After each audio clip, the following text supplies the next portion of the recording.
সম্মানিত ফেসবুক শ্রোতা সকলকে জানাই আলো টিভি 24-এর পক্ষ থেকে স্বাগতম এবং অভিনন্দন। আমি এই মুহূর্তে রয়েছি পীরগঞ্জ সরকারি সাব দুর্লভ কলেজের মাঠে।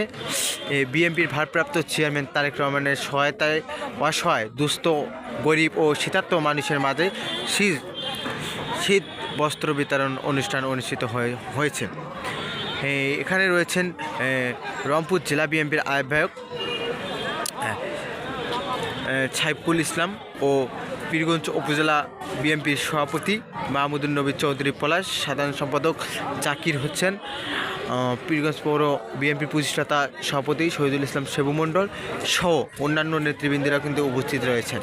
এখানে 15টি ইউনিয়নের প্রায় 2000-এরও বেশি মানুষের মাঝে কিন্তু এই শীত বস্ত্র বিতরণ করবেন তারেক রহমানের সহায়তায়। পীরগঞ্জের 6 আসনের বিএনপির মনোনীত প্রার্থী সাইফুল ইসলাম।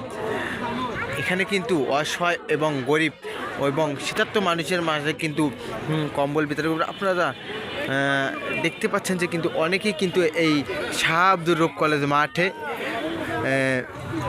15টি ইউনিয়ন থেকে কিন্তু অনেক জনগণ এসেছেন যে তাদের এই কম্বলটি নেওয়ার জন্য। আপনারা জানেন যে বিএনপি কিন্তু এই প্রতি বছরের ন্যায় প্রতি বছরের যে কম্বল বিতরণ করে এটার ন্যায় এবার কিন্তু এই তারেক রহমানের সহায়তায় কিন্তু এই কম্বল বিতরণ কিন্তু অনুষ্ঠিত হচ্ছে।